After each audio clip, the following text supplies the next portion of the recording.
Namaskar.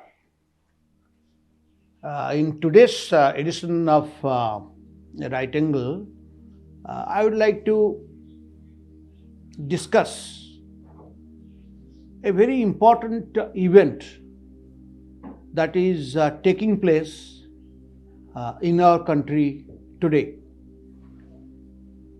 You know, in Bhubaneswar, our Prime Minister Narendra Modi more or less inaugurated the what is called the 18th Pravasi Bharatiya Divas. So you know, this particular event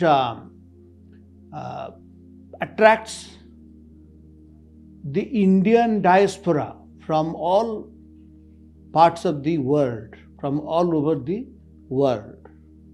And when one is talking of diaspora, that means it includes the persons of Indian origin. They are citizens of their respective countries, but either they or their parents or their grandparents or the great-grandparents, they had migrated to those countries in the past. So that link to the original in the motherland is still very strong. After all, they are called Indians, in the sense that for instance in America, people describe people of these persons of Indian origin as Indian Americans. Similarly, the point is that they are bondage with Mother India is eternal, so to speak. So they are called the persons of Indian origin. And the other category are non-resident Indians. They are Indians, but they are working in those countries, in foreign countries, in a very, very large number. You know that how many of them work in our Middle East, America, Britain, Australia, and it's a matter of great pride. The Indians are in demand that they get jobs all over the world. So I think roughly you can say that today around 20 millions or so will be of this PIO, that means persons of Indian origin, and another 15.5 or 16 such millions of people who are NRIs. They are Indian citizens but working abroad. So broadly speaking, the Indian diaspora is 35.5 or 6 lakhs. The exact figure, if I go by the Ministry of External Affairs estimate, it is 35 millions, 42 lakhs and 1987, whatever. Broadly you can say that 30.5 million people are there. So in a way, it is recognizing their talent, their importance, and to connect such people with India, that this Pravasi Bharatiya Divas is celebrated every year on 9th of January. Why this particular date was chosen? Because on this particular day, 9th of January, I think in 1915 or so, Mahatma Gandhi had returned from South Africa.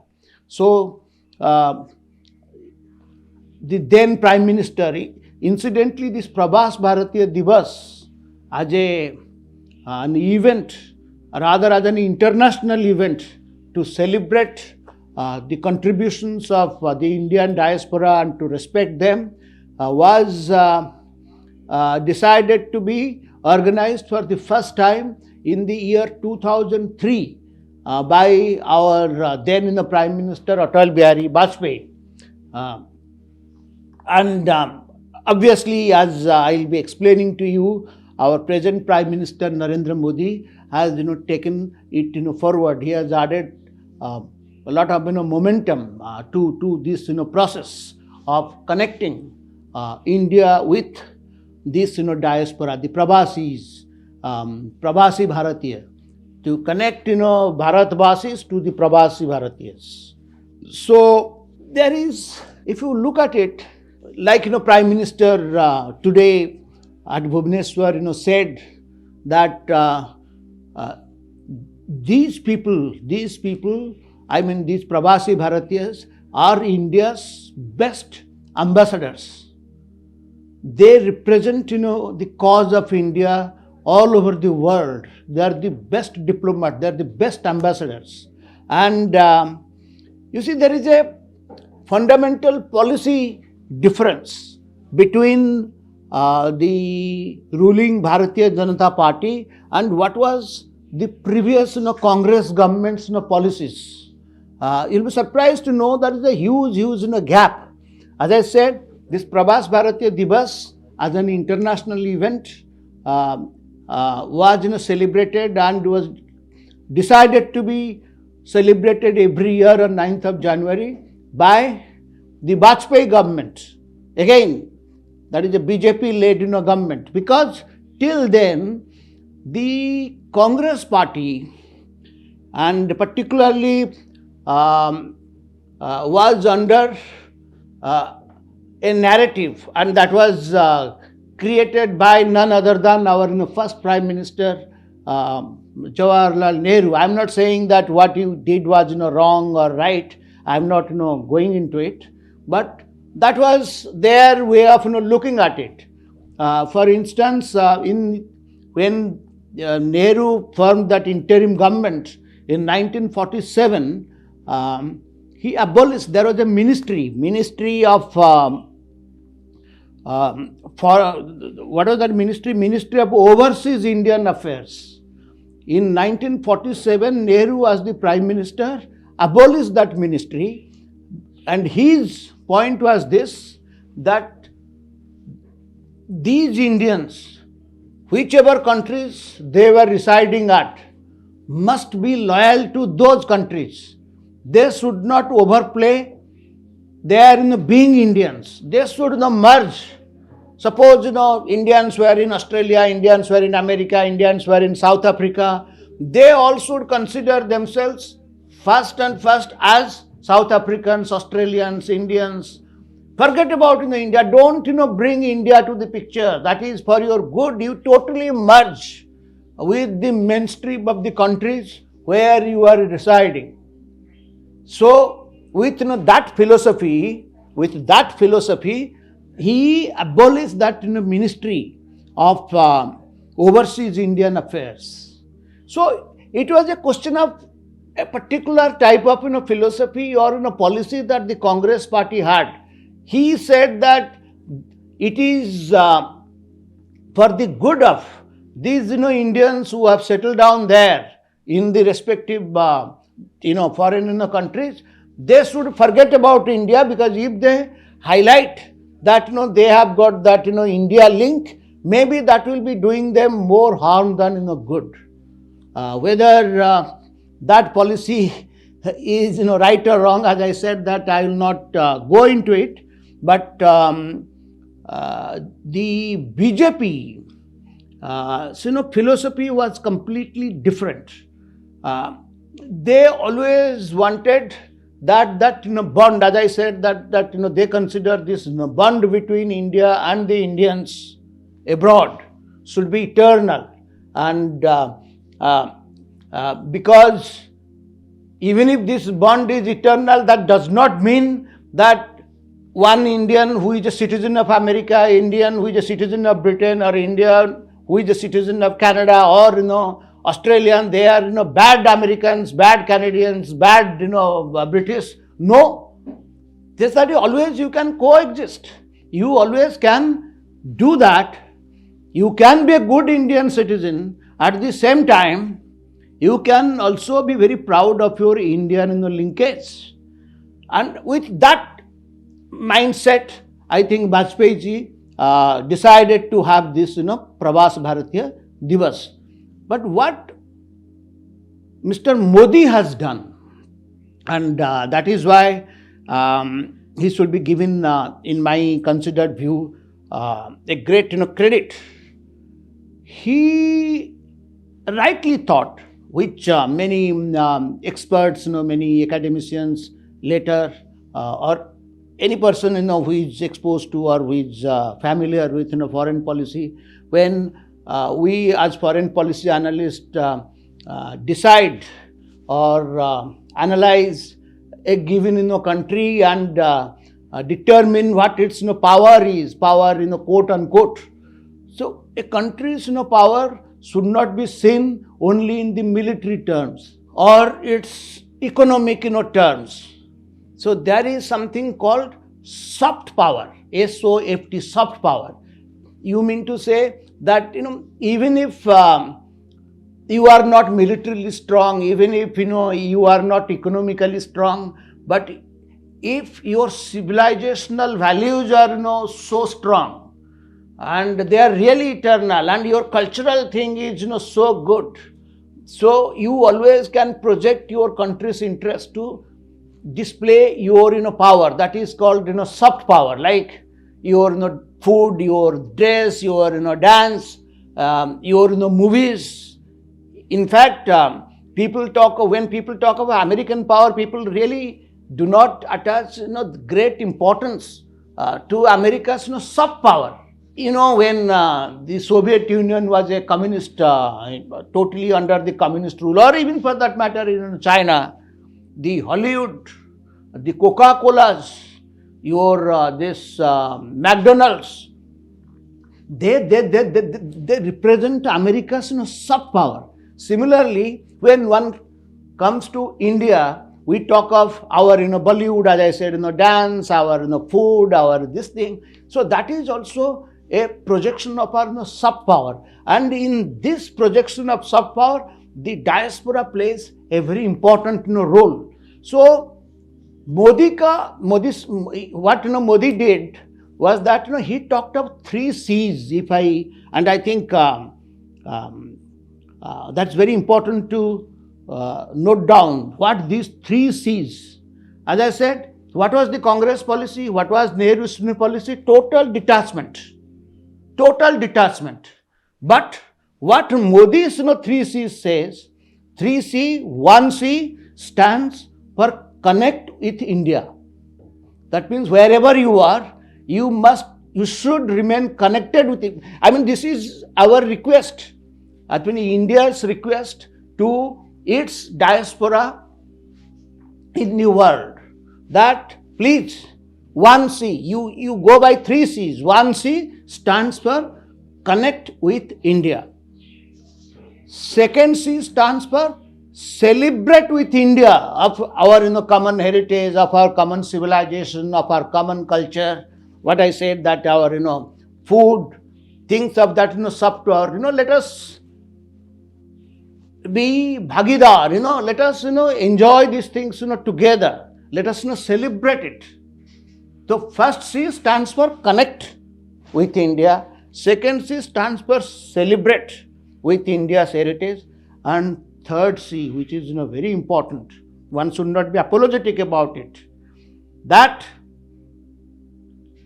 contribute towards India's development if you can. And precisely this Pravasi Bharatiya Divas event today, which is 18th in the series, I believe its theme is towards a developed India. Towards a development is the main key issue that perhaps today, yesterday, today, tomorrow, they all would be discussing in their various fora or exhibiting in various firms, that development. So that fits in with our Prime Minister's triple C. What is that triple C? The 3rd C. Triple C consists of all the 3 C's. The 3rd C stands for contribute towards the development of your homeland. So, this is the fundamental philosophical change that has taken place over the years as far as India's policy towards our diaspora is concerned. and how the changes have been stressed the most by Prime Minister Modi. And as you know, the diaspora really they do contribute towards India's development. For instance, the remittances, the foreign remittances that come from abroad every year to the country. I think last year, 2023-24, it was around $125 billion, and the economists say it is around overall 3% towards to total India's GDP is quite a considerable number. And similarly, what is happening? Lots of investments also are coming. Like you see, the whole point is this. Again, the philosophical changes in the approach. For instance, when I was a university student, that time we all were asked to write on these very some standard topics on essays, the brain drain, how India's brain power is migrating, and people should not go out after studying. But these days, I don't think people are talking of brain drain. It is because of this globalization as a phenomenon. Then when the whole world is interconnected and one, it is being realized it does not make any difference. It does not actually make any difference whether you are working here or abroad. Because if you go abroad and if you earn more, then you send it, some part of it back to your home country, to your parents. And lots of these people, when you see this venture capitalist, these we talk of startups, it will be quite an interesting exercise to find out for the capital for these startups. They mostly come from our Indians abroad, whether they are PIOs or whether they are NRIs. And that is why what Modi government again has done. You see now they have got an overseas Indian card. That means any PIO need not have this visa problem. I think they can come and do business here in this country. Of course, we have not gone to the extent of having that concept of dual citizenship, which America allows, which Canada allows, which I think Britain also allows. That means you can be the citizens of two different countries. We do not do that, but what we have done, or what the government has done by issuing these OCI card, they said that you can come and do it like you are like any other Indian, whether you are a citizen or not. Only difference is that you cannot participate in the political process. That means you cannot contest elections or you cannot vote. Minus that, everything is the same. So that's why when coming back to the brain drain, it is the material where you are earning, because in this concept of the globalization, it really does not make any difference. In fact, the people who go and they send the foreign remittances, maybe they are contributing the economically to India maybe more than what they would have done had they stayed back in India, because here the salaries are low, here the job opportunities are fewer, and then of course this atrocious development, political development that has now taken place. And thanks again to Mr. Rahul Gandhi and the Congress party, caste. If in this thing, where you take birth, in which caste you take birth is important, your competence is of not much use, the talents are of no use. So obviously in a way you are asking that please get lost. The talented people will not get jobs if they do not belong to a particular caste. So in this sort of thing, fortunately there is that door of you know, going, or these options of going abroad are more in a way that is inevitable. If this sort of politics here will take place, then maybe the more and more talented people go abroad. And why I am saying more and more Indians may go abroad, it is precisely because of the fact, I think I wrote about it a few days back somewhere, we are undergoing an age of depopulation. For instance, more and more countries of the world, the population decline, the rate of population decline is a very serious phenomenon now. Russia doesn't have enough people. Europe doesn't have enough people. Even China, this has started. Japan and South Korea, very, very pathetic condition, because for instance, to maintain your population level, the rate of birth should be 2.1. For instance, husband, wife, and then you are in a couple, you should have at least 2 children to sustain this thing. But what's happening now, fewer child births are taking place. So this 2.1 thing, even in India, I think this is not being done. We are also now below that rate. India is below rate in South Asia. I think Sri Lanka is. Bangladesh also may catch up with that thing. I think apart from Pakistan, we are not producing enough children but fortunately we still have a very democratic dividend, lots of young people. I think we will be realizing this problem after 2050 and 60. That's a different matter. But the point that I'm trying to make is this: when people are growing more, whether societies are having more old people, they do not have enough talented young men to do their work. And why America, or better Canada and Australia, these are the 3 countries which are, of course, 70% of it goes to America. The most talented people they attract. And I think that's a different thing. I'll be talking about this particular phenomenon in a much detailed manner in one of my subsequent editions. When Trump comes, I think this is the problem.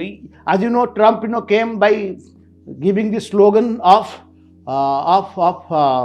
sealing the American border. The immigration, the illegal immigration became a huge issue. But the point is that America does need legal migration of talented people with STEM background, that means science, technology, engineering. I think they are terribly short of those talents. And if they are managing, it is because of the migration from countries like India and China, and I think we are at the top. So the America needs highly skilled Indian people the most. So what Mr. Trump is going to do? That he is the principal advisor now, that world's richest rich man, Elon Musk, is also talking of this, that there has to be some way when the best brains of the country, young talents, should go to America and work. So the point is that the point that I'm trying to make, in this age of globalization, when talent is in short supply, and we fortunately in India have a very rich pool of these talented young men, our IITs, our other engineering institutes, medical, everything, So if we go and they go, and even by going there still contribute towards India's Development, that also should be welcome. And I think Prime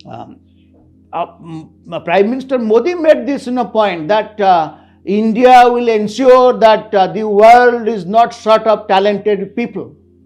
I think that's a very important and I think a very visionary statement made by our Prime Minister today, because the Indian brain power is going to be the most desirable thing. The country should welcome all over. So the point is that if they do it, that again is a matter of pride for India, because ultimately that bond with India. That is why I am saying this philosophy of the BJP and this present government, the bond with India is eternal. And unfortunately, what's happening, that again, this diaspora is a big source of support, as I said, to India in its march of becoming a developed country by 2047, which Prime Minister Modi's goal is. So, unfortunately, some attempts are again being made, again stupid politics. And again, I must say that that sort of politics is being promoted by the Congress party, because whenever Mr. Rahul Gandhi goes abroad, he tries to divide the Indian diaspora everywhere. And there also he talks of caste. So Indian diaspora means, Andhra diaspora, OBC diaspora, then, they talk of, this Dalit, diaspora. That is what, precisely Rahul Gandhi, when he goes abroad, does. For instance, you all can check in the last 2-3 of his visits to America what precisely he did, and what were those forums where he was getting invitation, and what sort of thing was. When we are talking of making world a family, we are talking of strengthening this bond with each and every NRI, each and every PIO with India. That means it's a question of uniting. And here people are talking of dividing them on the basis of caste and religion. That is a very unfortunate phenomenon. I am quite sure the global, the brain power that our diaspora has will be rejecting it eventually. But coming back to this particular theme of our Pravasi Bharatiya Divas, I think these three connecting C's, like connect with India, celebrating with India's heritage, and contributing towards India's development, must be supported by all of us, whether we Indians or our persons of Indian origin and NRI abroad, by all those who are proud of having something to do with India. Let me stop here. Thank you for your patience. Namaskar.